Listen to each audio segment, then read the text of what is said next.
మీది ఫస్ట్ సూర్యాపేట జిల్లా చింతలపాలెం మండలం దొండపాడు గ్రామ ఉప సర్పంచ్ గోపిరెడ్డి శ్రీనివాసరెడ్డి గారు మనతో ఉన్నారు. ఇక్కడి నుంచి మంత్రి ఉత్తమ్ కుమార్ రెడ్డి గారు మంత్రిగా కొనసాగిస్తున్నారు, నీటిపారుదల శాఖ. మరి ఇక్కడ నీళ్లు కానీ, రైతులకు కానీ, గ్రామ అభివృద్ధి కానీ ఏ విధంగా ఉందో వారిని అడిగి తెలుసుకునే ప్రయత్నం చేద్దాం. నమస్తే సార్. నమస్తే. ఎట్లా ఉంది సార్ ఇక్కడ 6 గ్యారంటీలు కానీ, ఉత్తమ్ కుమార్ రెడ్డి గారు మంత్రిగా ఉన్నాడు, మీరు ఏ విధంగా భావిస్తున్నారు? అభివృద్ధి ఏ విధంగా జరుగుతుంది సార్? ముందుగా తెలుగు టీవీ యాజమాన్యానికి మరియు తెలుగు టీవీ ప్రేక్షమాశీలందరికీ చింతలపాలెం మండలం దొండపాడు గ్రామ పంచాయతీ గోపిరెడ్డి శ్రీనివాసరెడ్డి ఉప సర్పంచ్, అదేవిధంగా తెలంగాణ ఉప సర్పంచుల ఫోరం ఉపాధ్యక్షుడిగా నేను నియమిస్తున్నాను. అందరికీ కూడా ప్రేక్షమాశులు, తెలుగు ప్రేక్షమాశులు కూడా నా హృదయపూర్వక ధన్యవాదములు. మా ప్రీతమ నాయకుడు ఉత్తమ్ కుమార్ రెడ్డి గారు హుజూర్నగర్ నియోజకవర్గంలో ఈ 2 సంవత్సరాల్లో మా గ్రామానికి వచ్చేసరికి 400 కోట్ల రూపాయలతో రాజీవ్ గాంధీ లిఫ్ట్ ఇరిగేషన్తో పూర్తి చేయడం జరిగింది.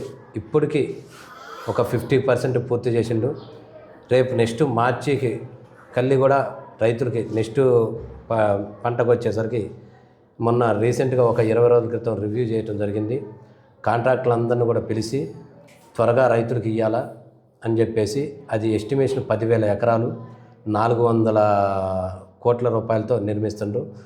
మేము కాకుండా ప్రతి 2 నెలలకు ఒక తడవ మా గ్రామం, మా కాంగ్రెస్ పార్టీ సీనియర్ నాయకులు నరాల కొండారెడ్డి గారు మండల పార్టీ అధ్యక్షుడు, తనతో పాటు ఇక్కడున్న రైతులతో స్వయంగా ఆ లిఫ్ట్ ఇరిగేషన్ కాడ కృష్ణానది వచ్చి స్వయంగా అధికారులతో ఆ కాంట్రాక్టులతో ప్రతి 2 నెలలకు ఒక తడవ రివ్యూ చేసి త్వరగా రైతులకి అందుబాటులో తీసుకురావడానికి చాలా కృషి చేస్తున్నారు. అదేవిధంగా కాకుండా మా గ్రామానికి ఎటుపోయే రహదారి సౌకర్యాలకి ఆల్రెడీ గెలిచిన తర్వాత రవాణా శాఖ మంత్రులను తీసుకొచ్చి శాంక్షన్ చేయబోయటం జరిగింది. ఇటు దొండపాడు నుంచి కోదాడే కానీ, దొండపాడు నుంచి ముత్యాలే కానీ, దొండపాడు నుంచి మేలచెరువు కానీ, ఇట ప్రతి మాకు గ్రామానికి రోడ్డు రవాణా సౌకర్యం కల్పించడం జరిగింది. ఇవి కాకుండా కూడా మా గతంలో ఉన్న శివగంగా లిఫ్ట్కి ఒక 30 లక్షల రూపాయలు శాంక్షన్ చేసిండు. దాన్ని కూడా పురోగతి తీసుకొచ్చి నడిపేయడం జరుగుతుంది. ఇవి కాకుండా తెలంగాణ ప్రభుత్వం వచ్చిన కానించి మా గ్రామానికి వచ్చేసరికి మా ప్రియతమ నాయకుడు పౌర సరఫరా శాఖ నుంచి ఇచ్చేసి దాంట్లో ఇప్పటికీ కొత్త రేషన్ కార్డులు ఇవ్వడం జరిగింది. మినిమం రేషన్ కార్డులు ఒక 700 దాకా ఉన్నాయి రేషన్ కార్డులు. అవి కాకుండా నిరంతర ప్రక్రియగా రేషన్ కార్డులు ఇస్తున్నారు. కొత్తగా పెళ్ళైనా కానీ, కొడుకులు వేరుపడినా కానీ నిరంతర ప్రక్రియ అని చెప్పేసి దానికి మా ఉత్తమాడికి ప్రత్యేకంగా ధన్యవాదాలు తెలియజేయాలి. అదేవిధంగా కాకుండా ప్రతి విషయంలో కూడా మాకు మా గ్రామ పంచాయతీ పరిధిలో కూడా ఎక్కడా లేని విధంగా మా గ్రామ పంచాయతీకి ఎన్ఆర్జీఎస్ నిధుల కింద 30 లక్షల రూపాయలు సీసీ రోడ్లకి ప్రత్యేకంగా ఆయన చొరవ తీసుకొని ఇవ్వడం జరిగింది. ఈ విధంగా మా ఉత్తమ్ కుమార్ రెడ్డి గారు డెవలప్ చేయడం జరుగుతుంది. ఇక్కడ కాకుండా మా మండలంలోనే వెల్లటూరు గ్రామం ఉంది, అక్కడ కూడా 1,200 కోట్ల రూపాయలతో అక్కడ లిఫ్ట్ ఇరిగేషన్ చేస్తుండ్రు. మా మండలమే కాదు, హుజూర్నగర్ నియోజకవర్గంలో రాబోయే 2 సంవత్సరాల్లో సస్యశ్యామలంగా ఇది వచ్చేసరికి నాగార్జున సార్ డెల్టా ఏరియా, ఆ డెల్టా ఏరియా మొత్తానికి చివరి ప్రాంతం కాబట్టి ఏ రైతు బీడు భూములు కూడా వ్యవసాయంలోకి తీసుకురావాలనే కృషితో ఆయన చేపట్టడం జరిగింది. ఈ 2 కోదాడు హుజూర్నగర్ నియోజకవర్గాలు మొత్తం కూడా ఆయన కార్యకర్తలు కాదు, ఏ పార్టీ ఉన్నా కానీ అందరూ నా వాళ్ళని చెప్పేసి అభివృద్ధి చేయడం జరిగింది. విద్య అదే కాకుండా 2 నియోజకవర్గాల్లో విద్యార్థులకు వచ్చేసరికి కాలేజీలకి గవర్నమెంట్, సెంట్రల్ గవర్నమెంట్ కోదాట్లో ఒక 300 ఎకరాలతో కొత్తగా శాంక్షన్ చేయించిండు.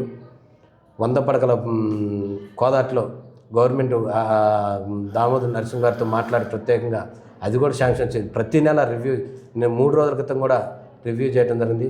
ఈ విధంగా నిరంతరంగా ఆయన 1,000 కోట్ల రూపాయలు ఎక్కడా లేని విధంగా హుజూర్నగర్ నియోజకవర్గం, కోదాడ నియోజకవర్గం 2 నియోజకవర్గాలతో పాటు మరి అదేవిధంగా ఉమ్మడి నల్లగొండ జిల్లాలను కూడా అభివృద్ధి చేయడంలో రాష్ట్రంలోనే ముఖ్యమంత్రి రేవంత్ రెడ్డి గారు అంత సొంత నియోజకవర్గం ఎంతైతే చేస్తారో అంతకన్నా ఎక్కువగా మా నియోజకవర్గాన్ని డెవలప్ చేయడం జరుగుతుంది. ఈ విధంగా ప్రత్యేకంగా కూడా మా ప్రీతమ నాయకుడు ఉత్తమ్మాడికి మా దొండపాడు గ్రామం తరఫున నా తరఫున ప్రత్యేక మీ తెలుగు టీవీ తరఫు నుంచి ఆయనకి హృదయపూర్వక ధన్యవాదాలు తెలియజేస్తున్నాం. అదేవిధంగా వాస్తవంగా ఇంధనం కాలనీలో కొద్దిగా వెనకంజలో ఉన్నాం. మొన్న రీసెంట్గా కూడా చెప్పిండు మా గ్రామానికి వచ్చి. వాస్తవంగా అది వెనకబట్టడానికి కూడా కారణం ఏంటంటే ఆయన గతంలో 10 సంవత్సరాల క్రితంగా హుజూర్నగర్ నియోజకవర్గంలో 2160 ఇల్లు ఎక్కడ లేని విధంగా ఒకే చోట ఒక ఊరిని కొత్త ఊరిని నిర్మించే విధంగా ఆ ఉన్న కొంత టీఆర్ఎస్ ప్రభుత్వంలో నెగ్లెక్ట్ చేస్తే దాన్ని డెవలప్ చేయడం కోసం కొన్నిసార్లు ఇది చేసిండు. అవి కూడా చెప్పిండు. ఇప్పుడు సెకండ్ స్టేజీలో మాకు ఒక 10 బూతులు ఉన్నాయి. 10 నుంచి 15లకు ఒక 150 ఇల్లు కూడా ఇస్తానని ప్రామిస్ చేయడం జరిగింది. నిరంతరం ఇది కాకుండా తెలంగాణ ప్రభుత్వంలో 6 గ్యారంటీల విషయంలో వచ్చేసరికి మెయిన్గా ప్రతి పేదవాడికి ఈరోజు ఆకలి తీరుస్తుందంటే రేషన్ ప్రతి ఇంటికి 20 కేజీల బియ్యం రావడం వల్ల ఇప్పుడున్న పరిస్థితి కరువు పరిస్థితుల్లో కూడా పేదవాడికి భారం పడకుండా 90% ఇంతకుముందు వృధా అవుతుంది. ఇప్పుడు ఆ సన్న బియ్యం ఇవ్వటం వల్ల ప్రతి పేదవాడు కడుపు నిండా ఆకలి తీర్చడం జరిగింది. దీని విషయంలో కూడా మా ఉత్తమారెడ్డి రేవంత్ రెడ్డి గారికి ప్రత్యేకంగా ధన్యవాదాలు తెలియజేస్తున్నాం.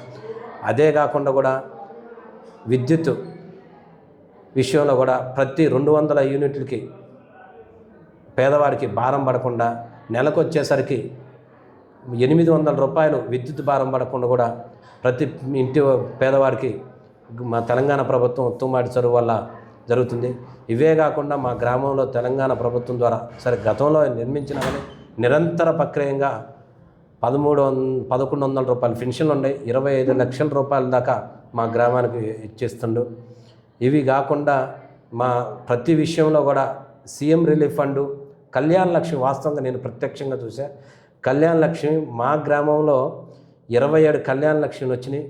గతంలో ఒకవేళ కులం మతాల ఏదో చూసిండు.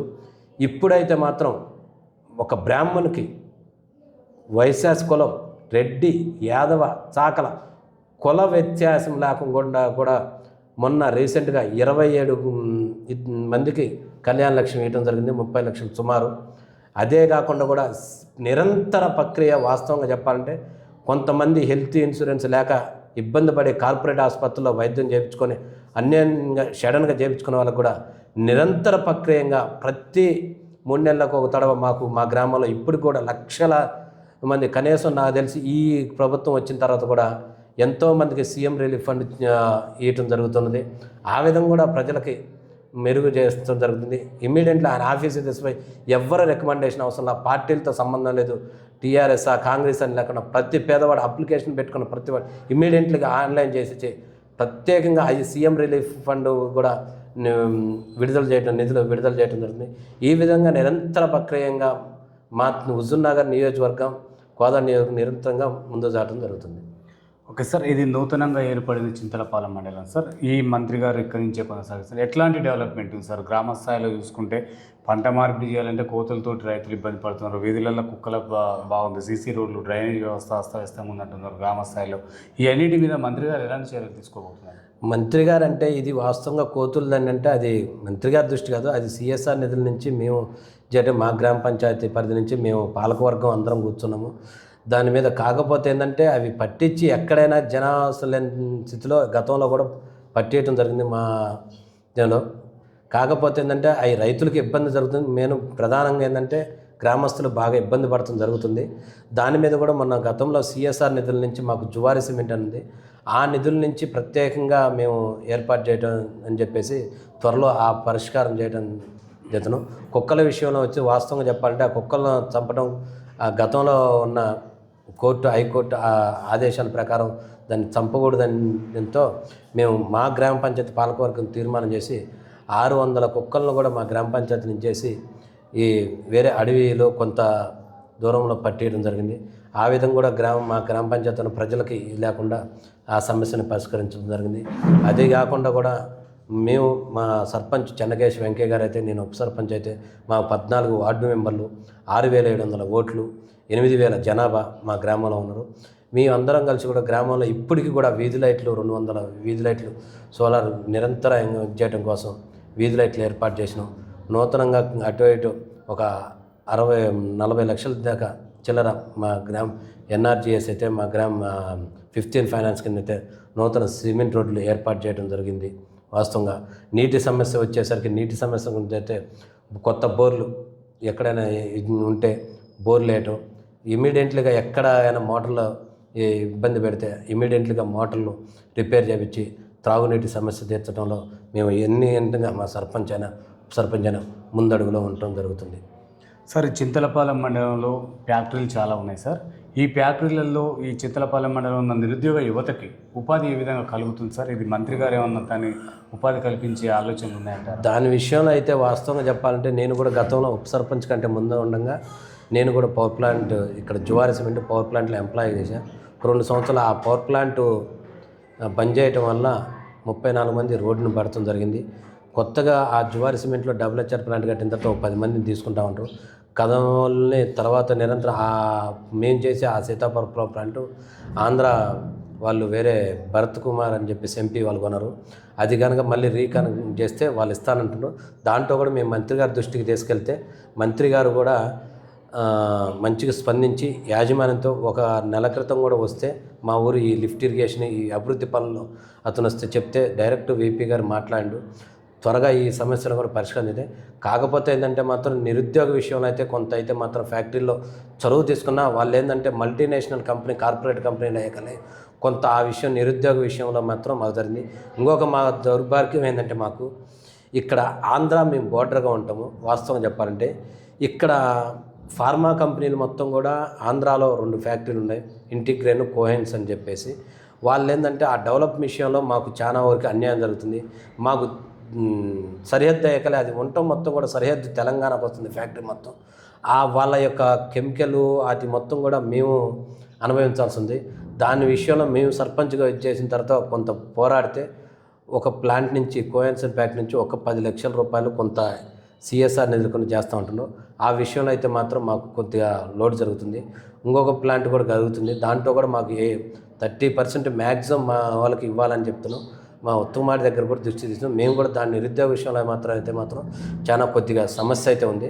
సరే, కార్మికులు రోజువారీ కార్మికులకైతే మాత్రానికి మా గ్రామంలో సరే కొంత అయితే ఉపాధి జరుగుతుంది, డెవలప్ ఉంటుంది. కానీ ఈ నిరుద్యోగ విషయంలో అయితే మాత్రం కొద్దిగా ఇబ్బందికరంగానే ఉన్నది.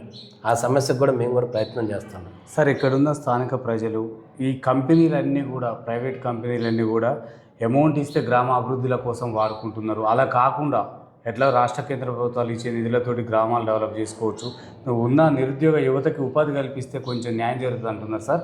దీనిపైన జాబ్ మేళ కూడా పెట్టినట్టుంది గతంలో మంత్రి గారు. దాని ద్వారా ఏమన్నా జాబ్ అవకాశాలు రాలేవా సార్? దాంట్లో